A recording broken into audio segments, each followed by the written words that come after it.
Okay. Good morning, good afternoon, good evening, depending on what part of the world you're in. I'm Margie Mandel. I'm the director of the Karl Polanyi Institute of Political Economy at Concordia University, and really my pleasure to welcome you to the first of 5 webinars we have scheduled this semester, right up until just before Christmas, and leading up to our 15th International Karl Polanyi Conference from the 22nd to the 24th of April next year.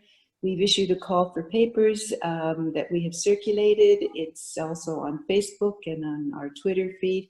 If you haven't seen our newsletter and our call for papers, please contact the Institute. The Institute email address was just indicated on the image that we'll show again, the image of the publications of our guests and our address and our email address. I want to pay special tribute before we begin to Karl Polanyi-Levitt, who is in a senior's residence. She is safe and she's with us remarkably. And when I say remarkably, it took quite a bit of collaboration and cooperation by several of her friends and the people at her residence. So thank you to everybody who made it possible for Carrie to be with us. We're delighted, and people are raising a glass to you, Carrie, if you can hear me. I want to just say a couple of words before I introduce our moderator. Our speakers are Polanyi scholars, Bob Kuttner, Peggy Summers, Fred Block have written extensively on Polanyi and the influence of Karl Polanyi for many years. Some of their books were just shown on the image. There are many articles and other publications which are available. They are also longtime members and friends of the Institute, the Institute that we have built together thanks to people like Robert Kuttner, Margaret Summers, and Fred Block. So it's a chance to say thank you to you, especially now that you accepted to participate in this webinar a week before what is really the most important election in US history, that has the world sitting on pins and needles. Shockwaves daily, the most recent being the appointment, of course, of Amy Coney Barrett, and watching her being sworn in by Clarence Thomas was really quite shocking and quite extraordinary.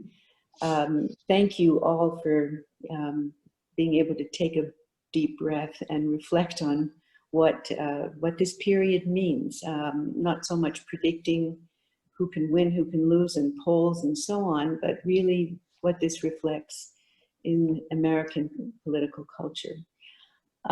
Thank you, Danielle Saleh, my colleague and also longtime member of the Karl Polanyi Institute. And because we're both at Concordia, Danielle has been really very, very supportive, very helpful, and has been by my side for really since the beginning of the establishment of the Institute. Danielle is a professor of political science, and he is also acting principal of the School of Community and Public Affairs at Concordia University. Danielle will introduce our speakers. Thank you, Danielle. Go ahead. Thank you very much, Margie, and welcome to you all. Good morning, good afternoon, good evening, depending from where you are. We have 3 very interesting and very important, in my view, panelists to discuss the upcoming election in the United States. As Margie said, it is quite a momentous time, and it needs to be discussed and understood certainly much better for most of us, for all of us, I would say. So let me introduce our panelists. I will start with Margaret Summers. She's Peggy to the Friends of the Polanyi Institute, but she's Professor Emerita of Sociology and History at the University of Michigan. She's the author of Genealogies of Citizenship, Market Statelessness, and the Rights to Have Rights, which was published in 2008 and which won the American Political Science Association Giovanni Sartori Award for Qualitative Methods. She's also co-author with Fred Block of the Power of Market Fundamentalism, Karl Polanyi's critique, which was named Book of the Year in 2014 by the Economic Sociology and Political Economy, which is a global online scholarly society. Also, we have Robert Kuttner, who's a co-founder and co-editor of The American Prospect. He's a professor at Brandeis University's Aller School.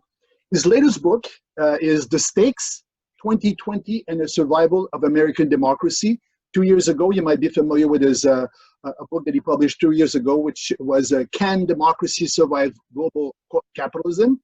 In addition to writing these books, he's also writing for The Prospect.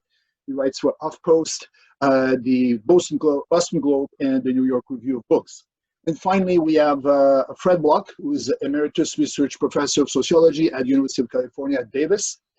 He's widely known as one of the world's leading political economists and political sociologists. He is the author of Capitalism, The Future of an Illusion, which was published 2 years ago, and is co-author, as I said, with Margaret Summers of The Power of Market Fundamentalism. He's also a contributor to The Nation, The American Prospect, and the Boston Review, among other publications. So welcome to the three of you. I think I will begin with a rather broad question. What is your personal view of the way the electoral campaign has unfolded so far? I think I'll start with you, Peggy. Okay, well, thank you, Margie, and thank you, Danielle, and Anna, and Stephen, who I think makes this whole thing work behind the scenes. And behind the scenes, actually, that has a lot to do with my response to your first question, Danielle, about sort of what's going on, or what are our feelings about what's going on with this election. And well, as you can imagine, anyone living in the US has lots of feelings about what's going on, most of which are not speakable in family webinars. But I think that for myself, my experiential level of going through this is the difference between what we see on the surface, meaning what the horse race, the constant polling, the reporting what the polls are, discussions of the issues in the debates, you know, are they going to protect pre-existing conditions? How do they feel about this, about that? That level versus what I consider the background, deep background conditions that are not spoken about, but that as social scientists, we all know are like the geological foundations that are going to be probably much more determinative, not determinist, not inevitable, but they're going to certainly create the conditions against which these more visible aspects unfold. And the first of those background conditions, given that this is a Polanyi Institute for me, is Polanyi's basic feeling about, argument about the incompatibility between capitalism and democracy. Now that's a pretty big background condition to talk about in the context of an election that's about to take place in a week. But it's unavoidable as what's going on underneath this. And for Polanyi, his analysis, of course, of the 1930s was precisely organized around that incompatibility. What he called the basic anti-democratic virus that was inherent in capitalism from the beginning reached an apogee in the 30s, when on the one side you had parliamentary democracy fighting valiantly for some kind of protective measures to mitigate the suffering that was brought on by the economic crisis, unemployment benefits, some decent wages, et cetera, pensions. And on the other side, you had the gold standard, which was a form of economic dictatorship, which was not going to allow any kind of national social democratic reforms. And what Polanyi taught us very clearly was that when economic elites were faced with this kind of choice, quote unquote, between giving in some way to social democratic reforms, which would in effect allow democracy to invade the space of capitalism, that they would never choose that direction, that they would always turn to the alternative, which is to save capitalism by means of turning to a strong state at the cost of democracy, essentially make a bargain to be willing to extirpate democracy entirely. And that there was, he did show us there were alternatives. The New Deal, the UK survived, but that basic argument is what he left us with. And the two aspects that I think are most relevant to thinking about that in terms of today, first is the asymmetrical nature of the two parties that are competing against each other. The media acts by and large that these are just the two normal parties competing within a democratic format. But it's long been known by political scientists that the Republican Party is no longer a normal party competing within a democratic agenda. They're completely asymmetrical. And that the Republican Party is basically no longer a party committed to democracy. And just yesterday, as it happens, a Swedish organization, Swedish study, most of you are probably familiar with it, VDEM it's called. They study governing parties on the spectrum of illiberalism. And they came out with the study that as of 2018, which is 2 years ago, which seems like a long time ago, the Republican Party is more illiberal than virtually every other governing party in an existing democracy. They put it on a parallel with Hungary, Turkey, and Poland. And all of those are pretty close to the far end, about 15% away. And what the indicators they use for that are, one, turning an opposition into an enemy, which is also something Polanyi talked about in The Essence of Fascism, when the unity is made of the nativist, if you want to call them, is maintained by the demonization and turning the opposition into a threat, an existential threat. And secondly, the willingness to use violence. And I think that's something that we cannot underestimate. And just to give a few examples, and then I'll stop so we can move on to the next. What worries me is that to preserve this illusion of symmetry between the parties, all the symptoms of the asymmetry are actually called something else that fits within that seems to fit the acceptable spectrum of democratic hardball, if you will. So for example, the court packing that came to a finale last night by the Republicans, they call that hypocrisy. Hypocrisy. I mean, what could be more normal to politics than hypocrisy? What politician isn't a hypocrite? How terrifying, how absolutely terrifying to call it hypocrisy. I mean, it just makes me shudder. And when in fact, what they did is they're seizing the judiciary, which is the #1 characteristic of an autocracy. And they've been doing it, as we know, for 5 years since the stealing of, actually it goes back much further, forcing the end of the filibuster. So that's one example. The second one is they call voter suppression partisan hardball or something to that effect. When, of course, in the tradition of Jim Crow, what we're seeing is a reinstantiation of apartheid and turning citizens into African-American people of color into stateless people. Yeah. And another one finally is calling the anti-mask movement, so to speak, calling that partisanship, when in fact this is a conscious assault on the whole concept of public health, which is another move. Okay, I think we'll leave it at that for a moment. Yeah. Peggy, thank you very much. That's a very broad sweep. Robert. Well, thanks very much. What is your most salient, most significant aspect of this campaign so far for you?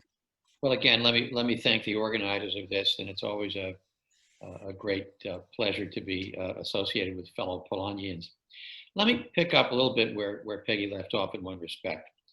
Peggy mentioned the fact that economic elites when faced with the prospect of social democracy limiting their power, are willing to sacrifice political democracy.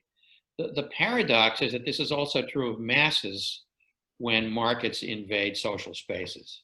And this was Polanyi's other great teaching, that if you allow capitalism, if you allow the marketization of everything to completely undermine social relations, ordinary people will give up on democracy, will opt for Mussolini or Hitler or Trump. And I think in both respects, 2016 was a quintessential Polanyian moment, because for 40 years, the social contract that had been created in the New Deal, which gave ordinary people a decent share of a managed capitalist economy, has been undone. And the terms of engagement have turned more and more brutally against ordinary people, with both American political parties part of this neoliberal consensus where you allow Wall Street to go crazy and you allow corporations to remove the basic security and dignity and opportunity of regular people. And so what happens is somebody like Trump comes along who promises to drain the swamp, but he personifies the swamp, but he's a strong man.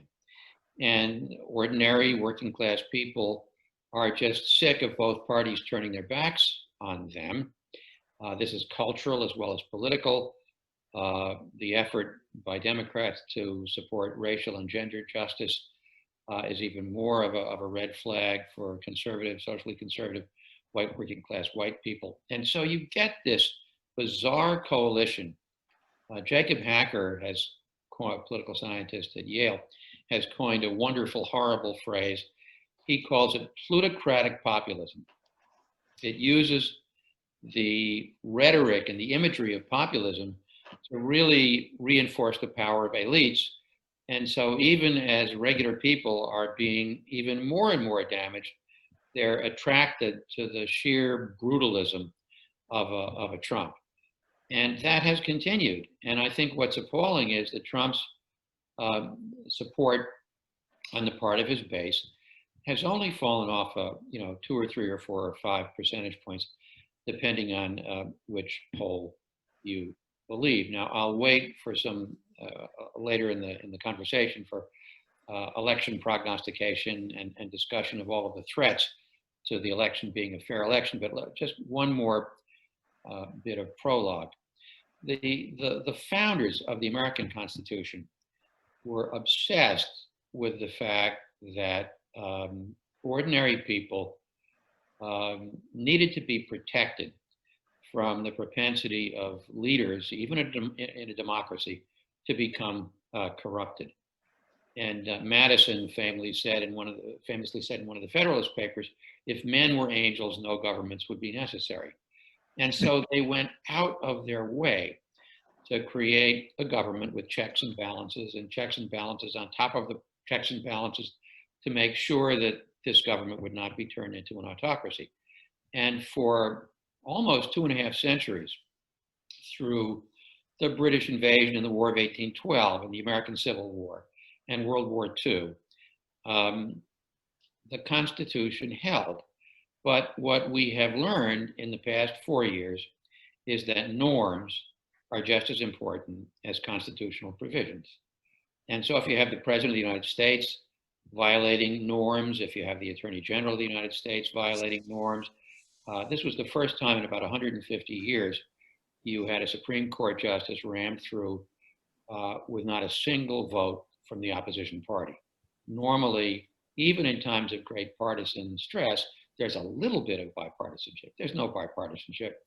And that's because one party is completely asymmetrical, as Peggy said, has been willing to trample the norms of democracy. And no matter how well entrenched you think your constitutional institutions are, when one party just decides to take every possible advantage and not to follow norms that have been common for more than 200 years, even American democracy is not as strong as it appears to be. And so, as I wrote in my recent book, American democracy is hanging by a thread. And Biden has to win in enough states by enough of a margin so that it is impossible to steal. And the jury is very much out on whether that's going to happen. Thank you, Robert. Fred, turn to you now. Thank you. And I want to also thank Margie and Danielle and Anna for helping to organize this and inviting me. So I guess where I would start picking up from this kind of theme that Peggy and Bob have laid out is that what's really terrifying about this election is the complexity of the plan that was developed for stealing the election. I mean, that they already had the enormous advantage, the undemocratic nature of the Electoral College and so forth and so on. But on top of that, they began this war on absentee voting. They added to that the messing with the post office so that mail deliveries were delayed. We had a report yesterday that it turns out that the slowdown in deliveries, according to the Wall Street Journal, is centered in places like Detroit, Philadelphia, places with large African-American populations. And then just yesterday, the Supreme Court, in its infinite wisdom, ruled that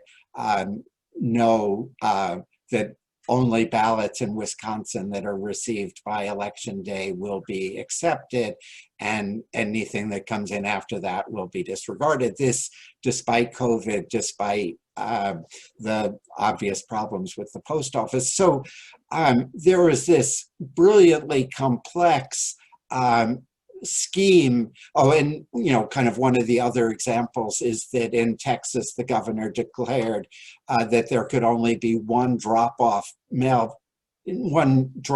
place for ballots per county. So the entire Harris County, that is the size of a small European country, has one drop-off spot, so as to make it extremely difficult for people. So and again, that's linked to the Supreme Court and so forth. So this is it's terrifying because of the complexity and the interlocking elements. But I also wanted to kind of disagree a little bit with my colleagues in that I see this as much more the Republican Party allied with a particular segment of the economic elite. I mean, it's a rather small segment. It's the Koch Industries faction, the network of oligarchs around them that interlocks with Trump's network. But it doesn't, I mean, the capitalist class as such is deeply divided, and the enormous advantage that the Democrats have in fundraising is a suggestion that opposition to Trump and Trumpism extends far into the economic elite. So because we're been pretty gloomy up to now, I would stress that the other, powerful thing is that in the face of this kind of unilateralism by the Republican Party, the asymmetry that Peggy has talked about, the Democratic Party usually caves. I mean, that they are ineffectual in their political appeals.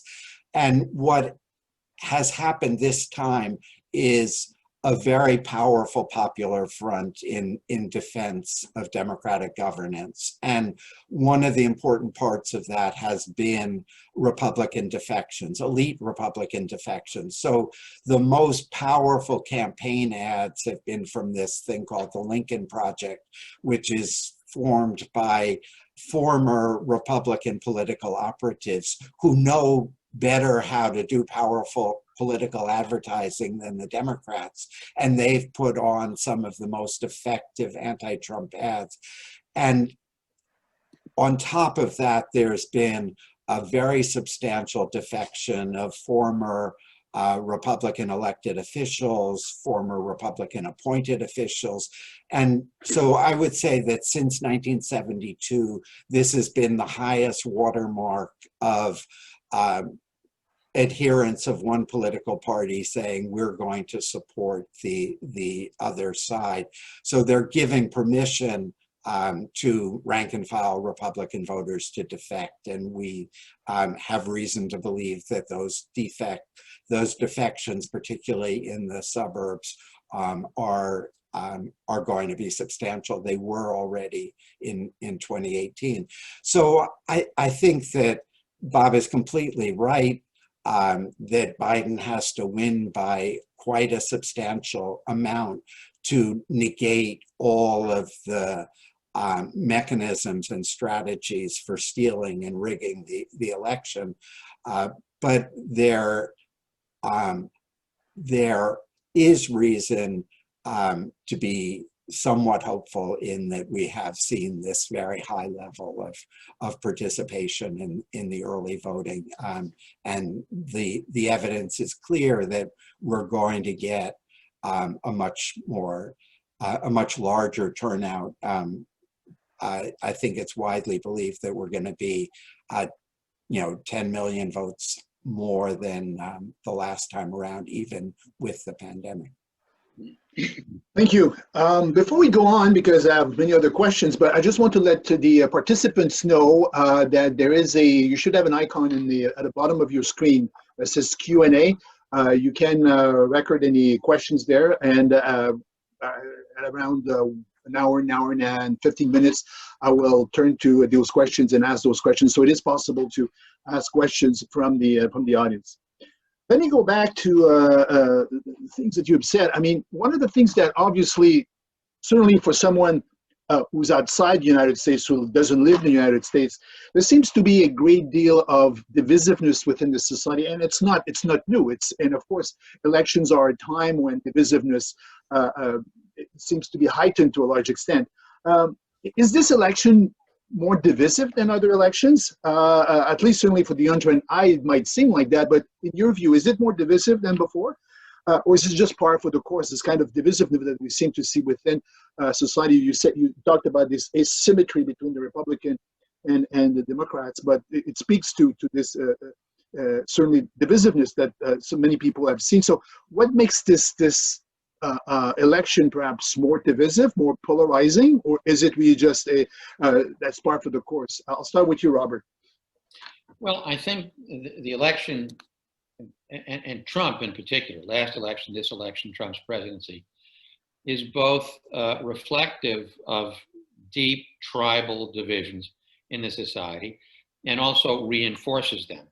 So I think the pre-existing divisions are obviously they're racial and they're class, and they're based on a great deal of feeling on the part of working class white people that the system has let them down and that both parties are in bed with economic elites. And to make matters worse, the Democrats are not only in bed with economic elites, but they're in bed with gays and lesbians and African Americans and immigrants, all of whom are seen by right-wing white people as making gains at their expense. This has been very well documented in social science research. Now, the flip side of Fred's optimistic point that Democrats are raising all this money from rich people is that the Democrats have been in bed with Wall Street. That's why a lot of Wall Streeters are willing to support Democrats. And so in a very kind of visceral way, the Trump tribe believes that Democrats who once looked out for their interests under Roosevelt and under Truman and maybe even under Johnson are no longer looking out for their interests. So you've got an economic and a cultural and a tribal kind of divisiveness. Now, Trump comes along, and you contrast Trump with Obama. Obama famously tried to emphasize all of the things that we have in common. In the speech that made him famous, his keynote speech to the 2004 Democratic Convention, he talked about the fact that he doesn't see red states and blue states, he sees the United States of America. And he spent a lot of his presidency trying to emphasize things that Americans have in common. Trump has spent his presidency rubbing those divisions raw and reinforcing the ugliest impulses on the part of people, validating them, valorizing violence. And so I think the divisiveness was pretty much at a historically high level. You compare it with Eisenhower or Roosevelt era for that matter, not a lot of divisiveness, not nearly as much.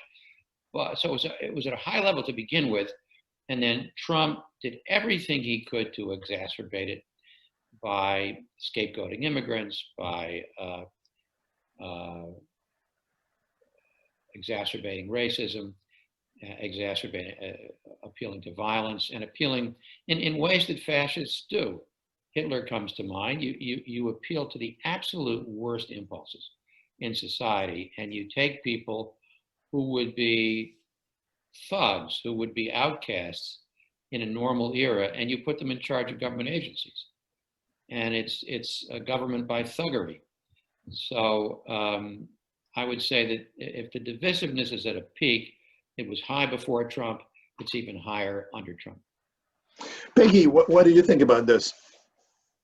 About this divisiveness, this polarization? It's part of the American society, but is it something that we should be concerned about?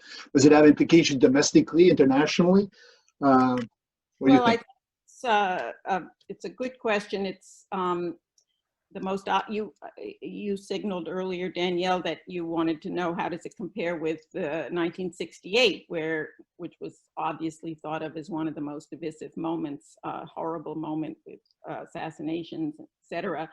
I think it's radically different because I think the issue isn't whether or not there's divisiveness. The issue is what characterizes the nature of the divide.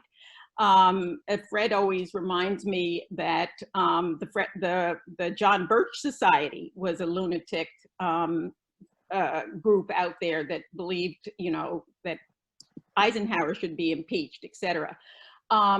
But first of all, they were fringe, even if Goldwater did win 64%. But what's different now is, I think, really follows from what Bob was talking about, which is the nature of the opposition. It is, first of all, they have, for the first time, they have the leader of the opposition, so to speak, this nativist, plutocratic nativism. It's, or putting it more, I think more correctly, the so-called identitarian nativism is really just a cover for plutocratic hyper-capitalism. I mean, it's this strange alliance of ethno-nativists, but it is essentially at heart plutocracy and oligarchy, which is why it's such an anti-democratic movement. But what's really at issue in the anger of the Trumpian people is precisely the effects of neoliberalism that have intervened since 1968. We did not have 40 years of the kind of both parties becoming essentially cheerleaders for the market, both parties abandoning the working class.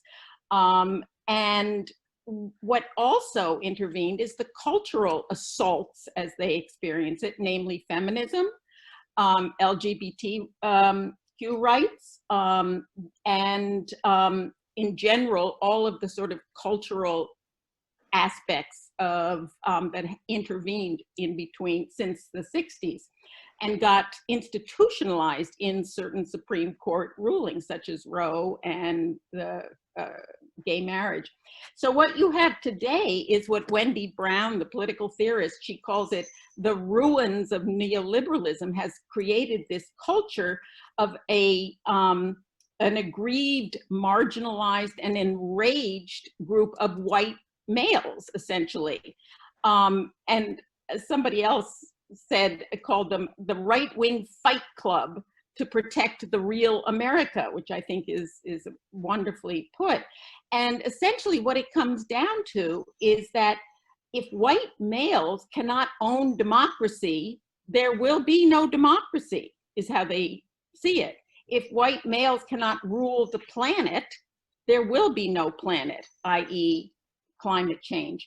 That the level of grievances and the sense of being aggrieved is something which has translated into a kind of misogynistic racism that did not exist in the 60s. I was there, so was Fred, so was Bob. We were all there.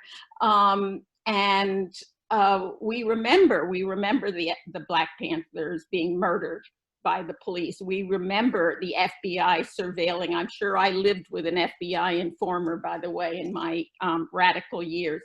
But it was a different kind. I mean, there were Union Democrats that hated people like me, the lefties, the protesters, but they were not led. They did not have a leader in Trump. They didn't necessarily. I mean, Johnson was, of course, Nixon. They loved Nixon, but it wasn't the same kind of sense of a grievance yet. Somebody else called it the part of it, the reason that they don't wear masks is they call it the pussification of COVID protectiveness. All of this creates a justification for a level of violence.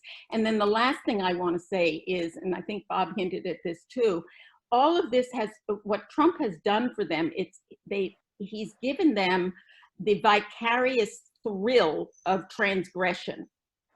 They thrill at his violation of every kind of normative behavioral practice of polite society. They love his inegalitarian spirit that he just exudes. They love the debasement that he inflicts on other people.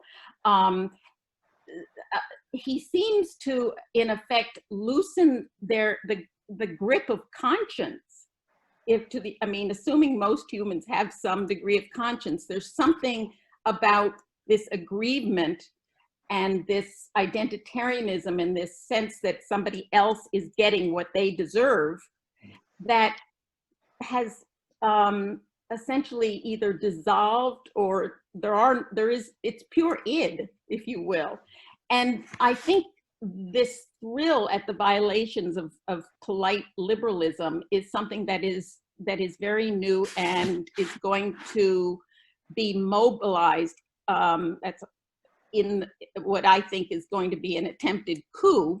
That's what he's signaled to us, and that Trump is essentially, that's what he's done, is he's focused on making sure those people are going to be there and ready to commit violence. Fred, what do you think of this polarization issue? Is this really as bad as Peggy makes it sound? Well, I think it is. I mean, in the sense that Bob and Peggy have talked about the kind of radicalization of a part of the Republican base, and that people belong, millions of people are adherents of this QAnon conspiracy that believes that the Democrats are child molesters and drink the blood of children. So ancient blood libels are being revived as part of the mobilization of hatred by Trump and his supporters. But I think that on the other hand, I also think that 25–30% of the American electorate being anti-democratic, authoritarian, has been true for quite some time. Back in the McCarthy era, the polls showed, people having no concept of civil liberties, being ready to put people into jail forever for their beliefs and so forth. But I think that what is distinctive, what we have to emphasize, is the Republican elites and the movement of the Republican Party. So essentially, ever since Nixon, the Republican Party has moved steadily further and further to the right in terms of its political positions on every possible issue. This is what Peggy was getting at with this Swedish evaluation. So everybody knows that the US has been the only major industrialized country without national health insurance. Obamacare filled a portion of that gap. It's still inadequate, and the Republican Party is fighting in court. The case is going to be heard like a week after the election to throw out Obamacare and essentially eliminate even the shredded safety net for healthcare that we have. This is not popular. That most people in the US want to be protected from the healthcare system. They want health insurance at some decent price. They need the government to be heavily involved in this area. So as the Republican Party has diverged further and further from what is mainstream opinion in the US. So I guess the contrast is that in institutionalized two-party systems, usually what happens if a party starts going too far to the right or too far to the left is they lose a few elections, and then new leadership comes in and says, okay, let's tack back to the center. And so for this extremely long period of time, that tack back to the center hasn't happened. And so what the party has chosen to do instead is to give up on democracy, to forget about democratic norms and democratic rules, and to cheat. And so that's what's so terrifying about the election, is that in an institutionalized two-party system, you have one of the major parties says, we don't really care about this democracy stuff. And one of the Republican senators said it the other day. It's an old right-wing line. The US isn't a democracy, it's a republic, by which they mean what we really should be is a property-owning republic where only the people who have property, should be allowed to vote. So that's what allows them to justify the vote rigging, the vote suppression, the anti-democratic practices, and that's what's really scary. I mean that when you then link that up to the right-wing mobilization, the various militias and white nationalist groups, that's what makes the situation different from the past.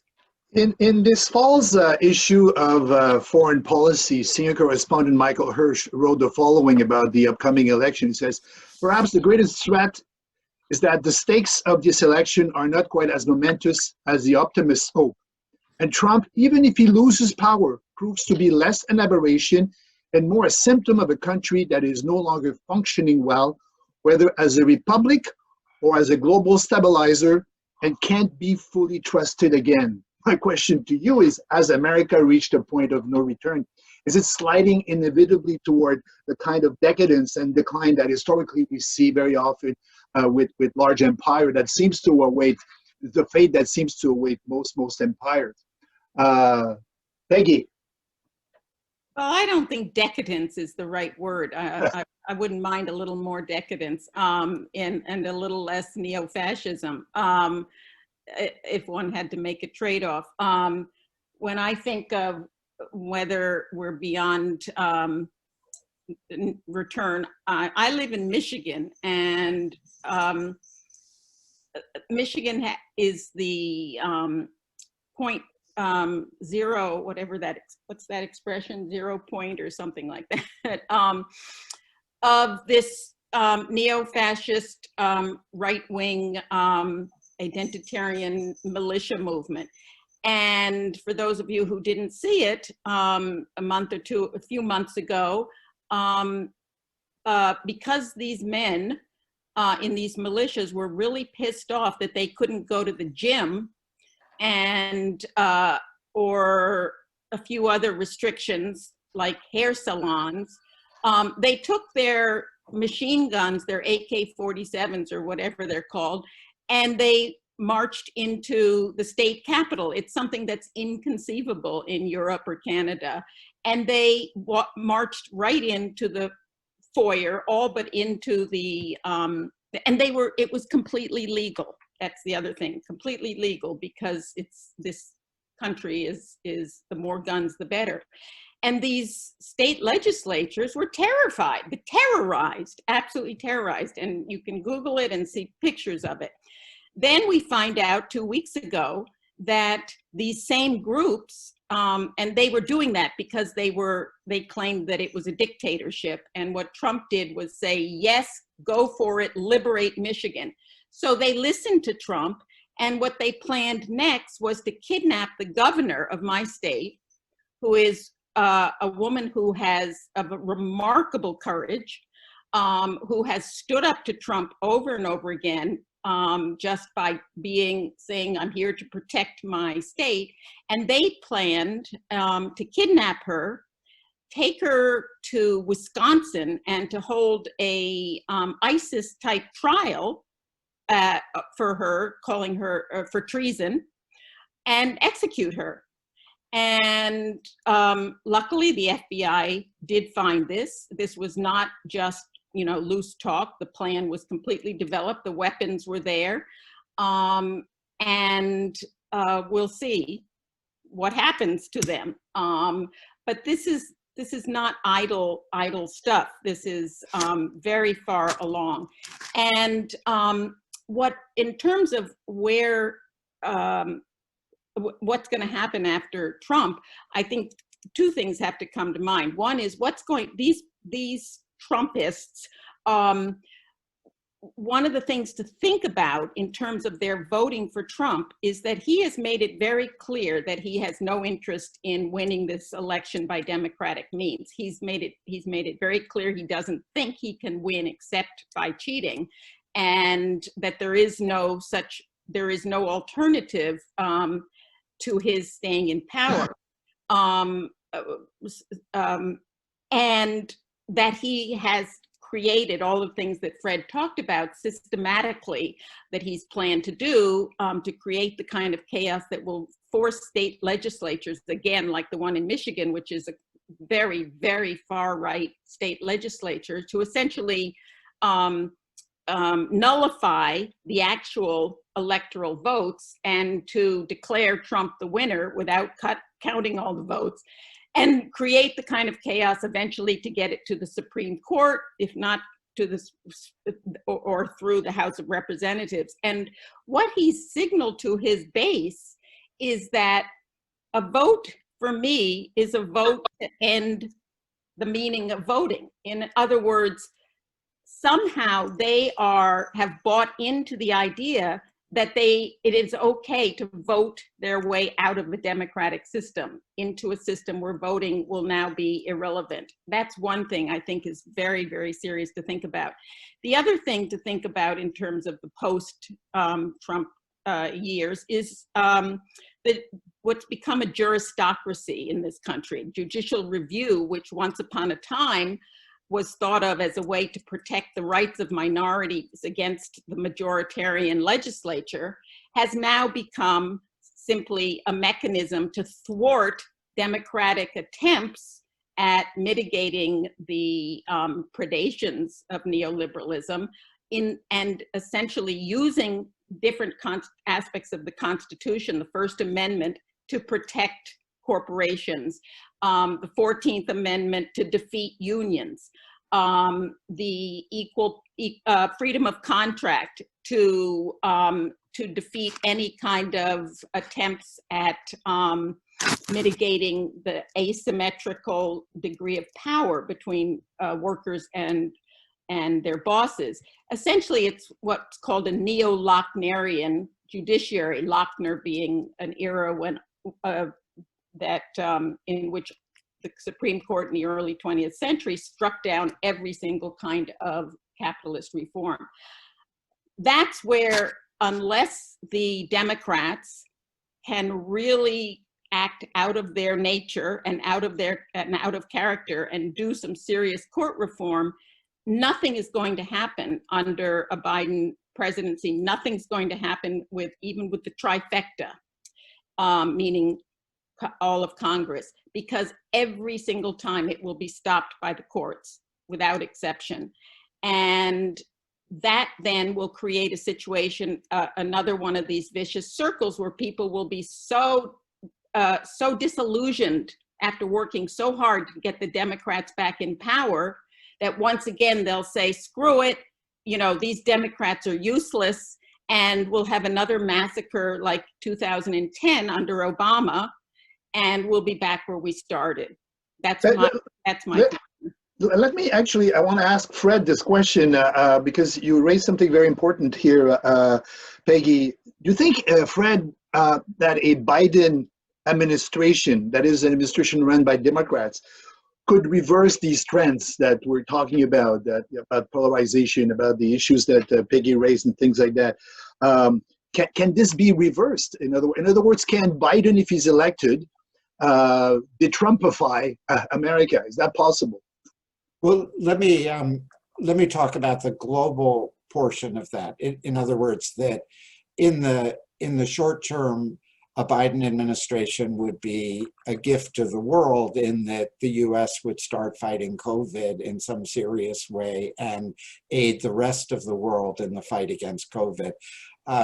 Remember that back in 2009, the Obama administration made huge measures to expand the global economy in the face of the downturn. They expanded the use of SDRs in the International Monetary Fund so that countries around the world could engage in deficit spending and stimulate their economies. And so I think that would happen very quickly, in the first months of a Biden administration, again, in contrast to the Trump administration, which has shown no interest in helping the rest of the world cope with COVID.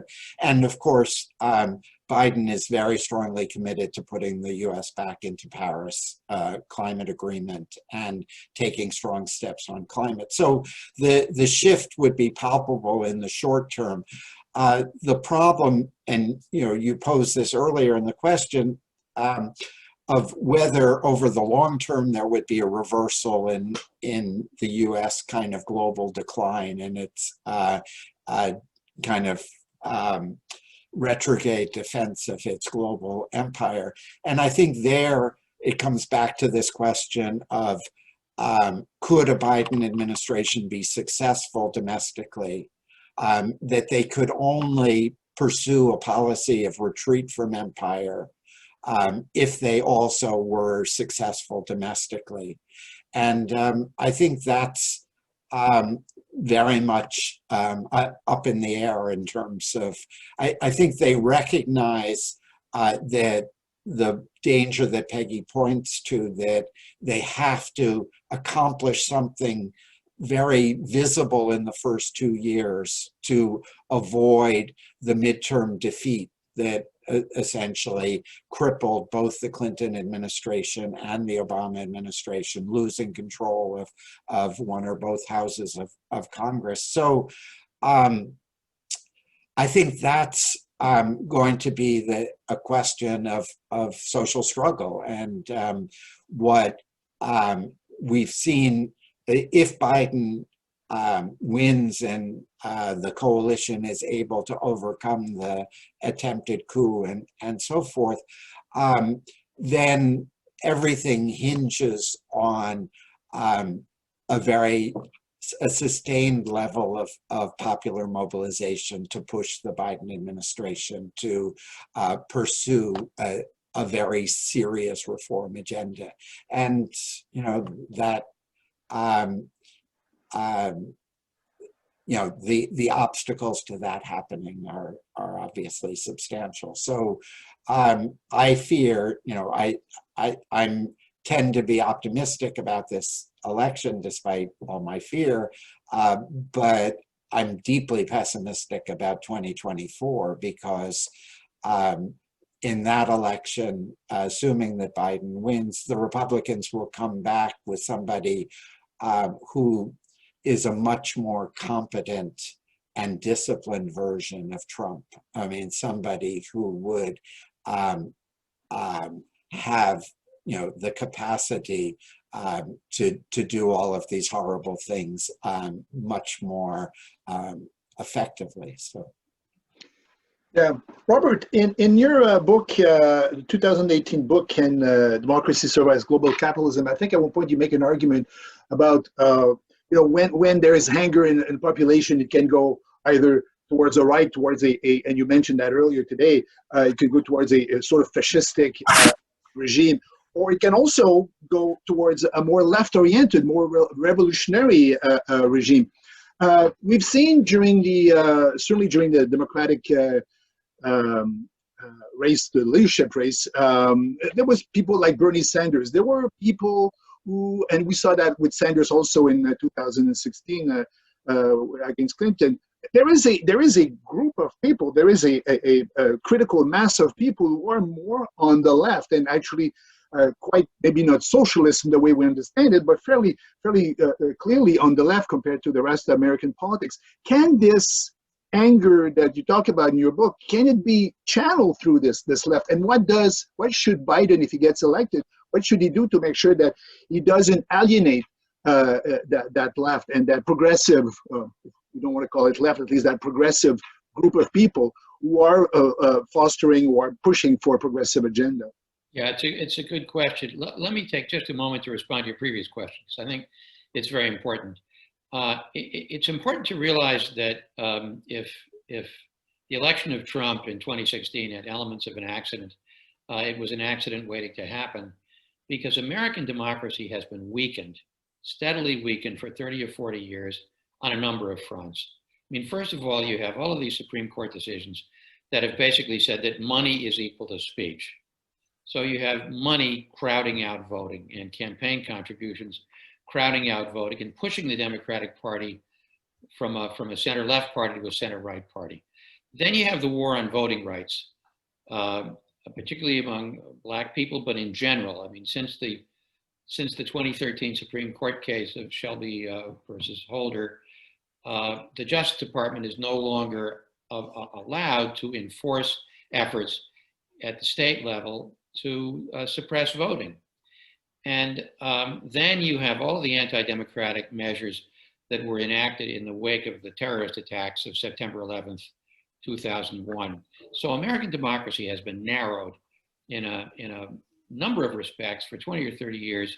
That made it more vulnerable to Trumpism. Now, as you suggest, Danielle, you do have some voters within the Democratic Party who are basically socialists. I mean, Bernie goes beyond calling himself a social democrat. He calls himself a democratic socialist. That would warm the heart of one Karl Polanyi. And what happened in the primaries, ironically, was that, and I'm oversimplifying here, but because Sanders was from a state with very, very few Black voters, he was not particularly adept at dealing with race. And Biden, using the effect of being Obama's vice president, really appealed to the Black electorate in the southern states, where the Black electorate makes up a majority of the Democratic primary. And so Biden got lucky. Biden is not the world's greatest candidate, just among us friends here.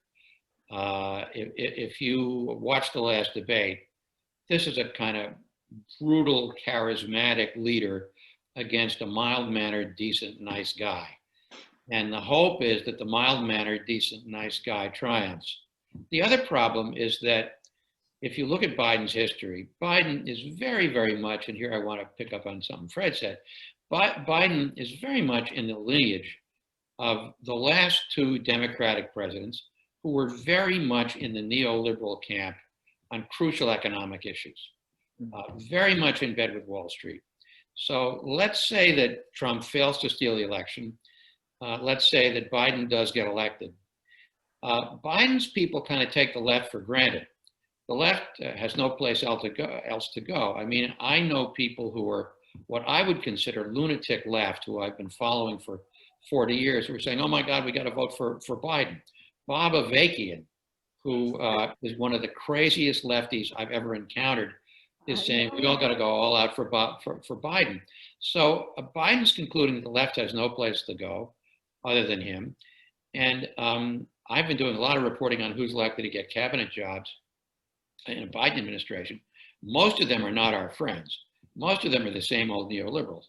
And so if the Democrats do not fundamentally change the perception on the part of a lot of working class people that the Democratic Party is basically in bed with Wall Street and trying to make up for it by being culturally left wing, all we do is incubate Trumpism for 2022 and 2024. And there is the risk that Biden could be a one-term interregnum. Now, God willing, we should have that problem, because the deeper problem is that he won't even be permitted to take office. And I hope we can spend a few minutes just going into more detail about all of the bad things that are likely to happen on or after Election Day, which include court interventions and violence, Election Day violence, stoked by the President of the United States in the hope of intimidating voters, black voters, Democratic voters, in the hope of creating enough chaos that you can call in the National Guard. So you have violence, you have recourse to rigged courts, and then you have the possibility of throwing the election into the House of Representatives, where under a peculiarity of the constitutional era, which was itself racist, delegations vote one delegation rather than one congressperson, one vote. And right now there are 3 more Republican majority delegations than there are Democratic delegations. So there are lots of ways that this could come off the rails, which would just complete the evisceration of American democracy. Fred, do you think that's what Robert just said is quite interesting? Do you think that we also are going to see this kind of mayhem on the night of the election, or at least in the days following? What do you think? Do you think the role that progressives can play in that? Well, one can't discount. I mean that it's obviously part of the Trumpian plan to do everything that Bob talked about. Again, the only counter to that is this extremely high turnout and very broad Democratic victory. So I'm not sure what I'm trying to answer at this point. Well, basically, do you think that there's two aspects, of course, what Robert said about mayhem on the day of or after the election, but also going back to the whole question of the role that progressives can play if Biden is elected, of course. So the tragedy of the Obama years was that a dream came through. We elected an African-American president, and then essentially the entire progressive movement just kind of sat back, as spectators, and there was no mobilization. The mobilization, the people in the streets were the right, who then mobilized as a Tea Party movement and in resistance to the Obama administration.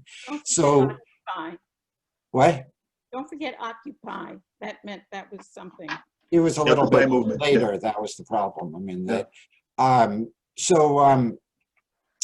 That everything essentially hinges on the level of popular mobilization. I mean, I think Bob is right that Biden's inclination will be to appoint establishment types who have links to Wall Street and so forth. And it will require a fairly high degree of popular mobilization, a kind of return to the people in the streets that we saw this summer around the George Floyd murder, to begin to force the Biden administration to pursue a serious reform agenda. I mean, this is the pattern, the historical pattern of reform eras in the U.S. that Roosevelt was not elected as a flaming leftist. It was the social movements that emerged that pushed the New Deal to the left. Again, in the 60s, Kennedy and Johnson were centrist establishment types, and it was the social movements which forced the progressive legislation of that era. So that's the hope that we have. Peggy, what do you think about this? Do you think that there is enough, the progressives can develop enough political capital, enough savvy even, to make a genuinely progressive agenda take hold in the United States right now? Or is this something that we should totally forget about? Well, I think that we have a real strong weapons in Elizabeth Warren and Bernie, but perhaps the two of them together, with some other people, and I think that's going to make a difference because they really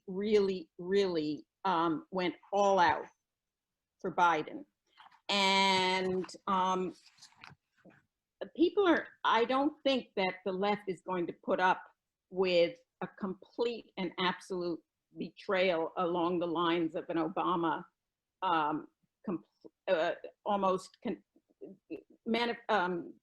Obama liked to manifest contempt for the left. He did that a lot. It's the sister soldier Clinton moment that they feel like they get political capital with mainstream Republicans if they show contempt for their for the left. And I don't think that's his inclination, for one thing, to do that. But more importantly, I don't think he can sit back in the face of the level of support that all of his competitors turned around instantly and gave him. Now, granted, they did that to some extent because they recognize that we're in a moment of existential threat to democracy. And it is true that Biden, when he has a neoliberal conviction, he holds on to it for dear life. I mean, he fights to say he's for fracking, right? He's not going to let anybody turn him into a tree hugger. And he's been adamant about rejecting Medicare for all. And he proudly says, I defeated the people who wanted Medicare for all, saying that essentially they protect, that the people didn't want Medicare for all, even though we know that the polls show that they mostly do. There is going to be that essential problem. And then, of course, there's going to be the problem with Wall Street, as Bob has referred to, which is that to the extent that even leaving aside the courts that I think is so important, to the extent that Biden starts to move to the left, he's going to get threatened, capital flight, all of the things that Polanyi talked about when he talked about the problem. What brings on an economic crisis is essentially capital goes on strike, and will create a crisis that then Biden would have to retreat. So these are the kinds of real problems, and which again takes us back to Polanyi, the basic incompatibility, this anti-democratic virus that's built into the capitalist system. So this is going to be a real moment in which popular mobilization is going to be important, like it hasn't been perhaps since the 60s, to bring us back full circle. I don't see at this point. I would like to ask the audience to ask questions. As I explained earlier, there is a little icon at the bottom of your screen. This is called Q&A. If you can ask your question in there. Right now, I see no question. However, I have a question from Margie, who wrote to me in the chat, and she says, if Biden wins, Trump is in power until January, will contest the election. Do they see popular uprising, violence with a Biden? Will a Biden win be enough? Bob, you kind of alluded the fact that it would be an uprising, but you know, how far you think this can go? Because obviously, Margie makes a good point. Trump is in power until January, even if he loses next week. Well, I think there are three practical things to worry about. So there have been a couple of court cases that are very distressing, and they happen to be in Wisconsin and Pennsylvania, two of the most important states. The Supreme Court overturned a Court of Appeals ruling in regards to Wisconsin, allowing 6 extra days to have ballots counted if they arrived, if they had been postmarked before Election Day, and the Supreme Court overturned that. And then the Supreme Court declined to overturn a Pennsylvania case, a similar case, but now with a 6-3 conservative majority, the Republicans have brought that case back to the Supreme Court. That's a case where Pennsylvania was going to allow 3 extra days for vote counting. And so this is the Supreme Court following the Trump script, namely, everything has to be counted on Election Day. And that is an attempt to systematically disadvantage and delegitimize early voting, vote by mail, if vote counters are overwhelmed. And the Trump storyline is anything that is counted after Election Day is illegitimate, and the Supreme Court is trying to validate that. So that's how court decisions could steal the election. The good news is that this really only applies in 2 states, Pennsylvania and Wisconsin. And it's conceivable, if Biden wins big, that he doesn't even have to win Wisconsin and Pennsylvania. The other possibility is that they go even further in an extra-legal direction, and Republican-controlled state legislatures decide that there was something illegitimate about the election, and they bring competing slates of electors, each claiming to be the legitimate representative of that state's voters. And then the thing gets brought before the House of Representatives. Now, if that happens, it's awfully hard. I mean, I know in a kind of romantic lefty way, you can imagine millions of people marching in the streets saying, we will not put up with this. I don't see this happening. I think the more lefties march in the streets, the more Trump is going to call out the militia. It's like Germany in 1932. We don't win that. So I think we just have to win big enough on Election Day that many sane Republicans, and there still are a few at the state level, just say, you know what, this was too big a win. We just can't fight this.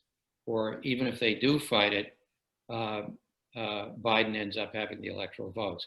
I think if it's a prolonged period of uncertainty, because it was a very close election, and they're throwing everything they can at it, court decisions and right-wing militias in the streets, and Trump calling out the National Guard and trying to create provocations as an excuse to call out the National Guard. The longer this drags on, the more is the risk that Trump eventually prevails. So we just need an overwhelming victory on Election Day. And the irony here is that for 2 or 3 months, because of COVID and because of the desire to maximize the vote, Democrats have been saying vote early, vote by mail. This may backfire. Do have some quite a few questions now from the audience. I'll start with the one here that says, it's from Francisco Bazzano Barnes. Can there be space for an international solidarity with U.S. Democrats? The question is to the 3 of you. Maybe I'll start with you, Peggy. What was the question? Can there be space for international solidarity? Oh, international solidarity. Yeah. With respect to the election itself? Well, I guess I don't know about this is the question. I don't know what it is exactly, but I suppose I would imagine, with respect to the Democrats, to make sure that another participant asks, how can progressive play offense rather at this dire moment. So, is there international solidarity with the left that is possible? Well, I The think, American left, that is. I mean, we've seen international solidarity manifest itself many times, which has been incredible. An American issue that then becomes internationalized, such as the Black Lives Matter protests against the George Floyd murder. That was amazing and impactful. We saw that 4 years ago with the Women's March. We certainly could count on it with respect to climate change issues. I think that would be clear. As far as the election itself, in terms of solidarity around the kind of inevitable violence and what is going to be an attempted coup, I mean, I don't see that. I think that there is absolutely no question that part of the Trump plan is precisely for protests here to justify him calling the Insurrection Act. He's already said so. I mean, that's the thing about Trump, is he tells us what he's going to do. And he's got this secretive Homeland Security secret militia that, you know, grab people and they don't wear name tags. They grab people, they arrest them. God knows what happens. They're already mobilized. And every time there is chaos in the streets, it advances his goals. I don't see, this one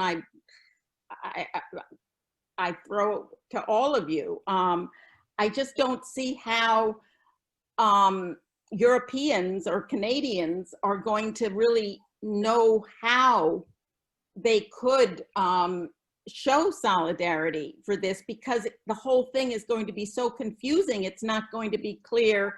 I mean, Trump is going to create a narrative that Biden didn't win. So it's going to be hard for people to march on the streets and say, Americans, let democracy prevail.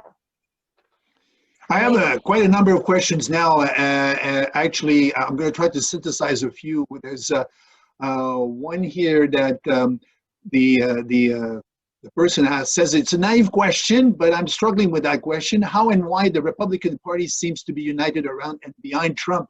How to explain this? And there's another question that from a different person that says, it's more political science question, I guess, but do you see that the strategy that the Republicans, or at least Trump has used, which is to use claim authority from extra-electoral means like the Supreme Court or parliamentary observers and whatnot, do you see this strategy of claiming authority from extra-electoral groups or institutions will move down the ballot to congressional and even state level races? So yeah, Fred, maybe I'll start with you. Well, I think that you know, we are definitely seeing signs in the electoral mobilization that of Democratic strength in down ballot races. I mean, so that you know, for a while, you know, there was a question of whether the gains that the Democrats made in the House in 2018 would be sustained. And at this point, many of those people who won in marginal districts appear to be relatively safe. And there's reason to believe that the Democrats will make some significant further gains in House races, particularly in places like Texas, where the suburbs that had been solidly Republican are beginning to shift to the Democrats. But let me take up this kind of larger question of the kind of Republican Party.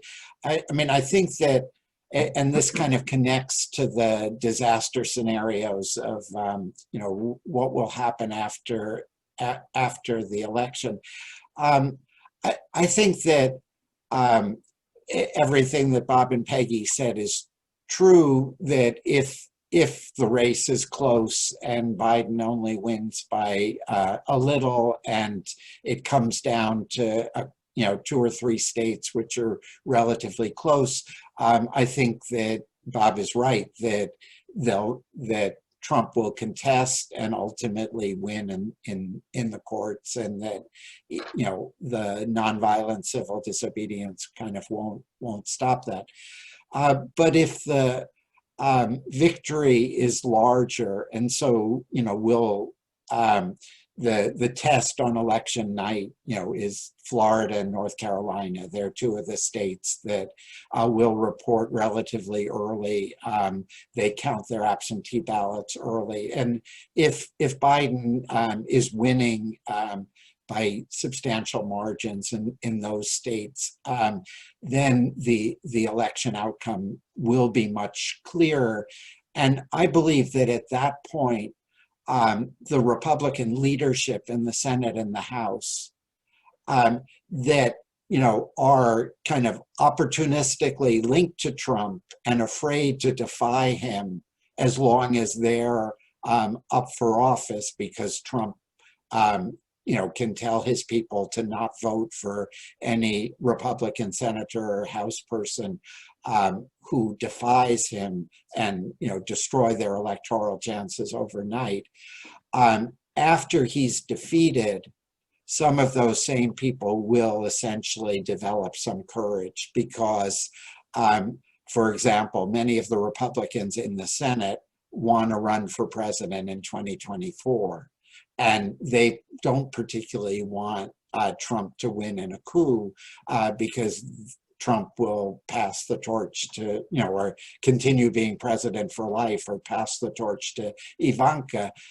So I think that we will see, if the election results are that kind of clear cut, Republican elites essentially defecting from the Trump bandwagon at that point. I would just add, if I may, on the question of the so-called down ballot races, Senate, House, Governor. It just happens that the states that are the most important for Democrats to win elections that would allow them to take control of the Senate, they just happen to be in states with relatively clean election systems. So the 3 most likely, Colorado, Arizona, and Maine, those are states that for the most part don't monkey with their election systems. Likewise, Iowa, likewise, Montana. And the House, I think, will be at least as heavily Democratic in the next House as it is in this House. So it's the presidential that one should worry about most in terms of these court battles and these other kinds of finagling. What about, one of the participants asked, what about if Trump wins but gets the Democratic Congress or Senate instead? Would that mitigate some of the bad things he could do over the long run? But he uses executive power as commander-in-chief. He breaks the rules, he breaks norms, he breaks laws. So obviously it's better to have the Senate than not to have the Senate, but that's not nearly as good as taking the presidency. No, of course not.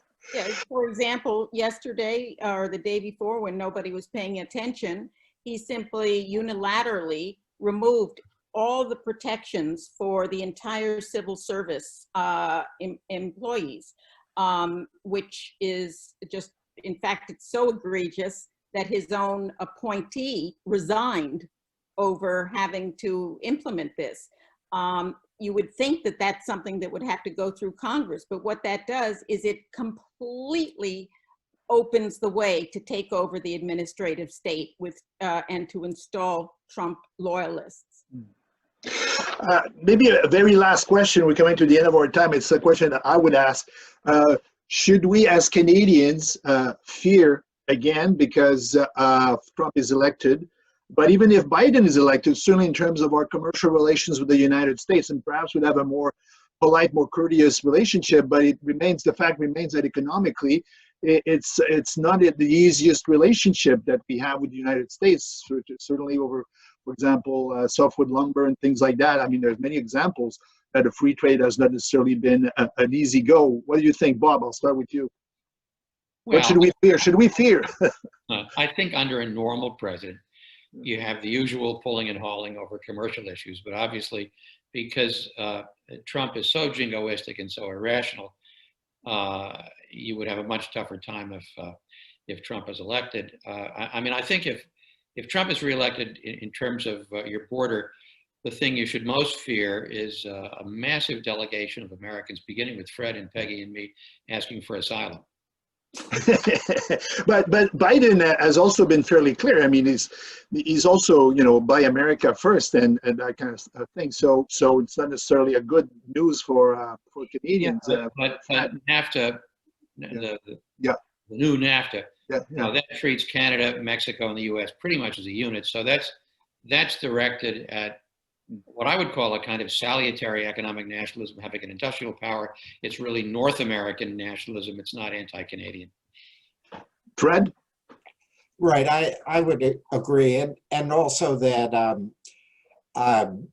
because Biden is committed to spending on infrastructure and climate change, that there would be a kind of economic expansion that would provide benefits to Canada, given the level of economic integration. So I think the Canadians have little to fear from Biden. And, you know, think of the alternative. I mean, that if Trump wins again, the planet will be uninhabitable. So, you know, I guess the other side of the argument is that a lot of tropical agriculture will be, you know, feasible in Canadian prairies and so forth. But, You'll be able to grow in the winter. Peggy, last word. We start with you. We'll finish with you. Last word to you, Peggy. On that or other questions? My last word, unfortunately, is pessimistic, because I think that many people have been, and the media have been, puzzled by why Trump almost seems like, you know, he's not trying to expand his base in the slightest. He doesn't try to appeal beyond, and I think that puzzle is answered by the fact that he has essentially decided that what matters is not the number of votes he's going to get, but on the other hand, it's the degree of rage and anger and emotional and affective energy on the part of his base that matters. So that's what, because he expects not to win electorally, and he needs his base to be essentially his Praetorian Guard. I mean, that they will commit any act of violence. And that's why he has spent the entire electoral season revving up the base, adding to their anger, adding to their sense of aggrievement, rather than we didn't see any of the whole convention was paying homage to the angry white men. Oh, and then there was this performative appeal to, we haven't even talked about that, how he's managed to get, you know, some African-American support. On this note, and hoping that the scenario you just evoked, Peggy, doesn't come true, well, thank you very much, the three of you, Peggy Summers, Bob Kuttner, and Fred Block. Thank you very much for participating in this webinar. And I will turn now the mic to my colleague, Margie Mandel, who will have a few closing words. Margie? Okay. I don't have any closing words except to say thank you. Thank you to the three of you. You know, I noted these adjectives that you've been using, which I think we haven't really ever heard before in an electoral campaign, where you've got rage, anger, irrational behavior on one side, decency, a nice guy on the other. I guess the best we can hope for is the decent nice guy, and with a sufficient, you know, majority, so that the gloomy scenarios that we've heard and that are very possible will not actually happen. But thank you so much. We sit on pins and needles. As a Canadian, we're in solidarity with you. We can only hope for the best, and stay tuned, everyone. I guess we're all going to be sitting beside our screens or in front of our screens next week, but not only next week, whatever happens. I think this is why I posed the question. It's the after, which is really the issue. You know, what happens after? Thank you, and have a good afternoon or a good evening. And the best kind of international solidarity is internet, yeah. Polanyi. Okay, thank you, and keep looking at the Institute for activities. Yeah. Thank you very much. Thank you all. Thank you, the participants. Thank you very much. Goodbye. Peter, look.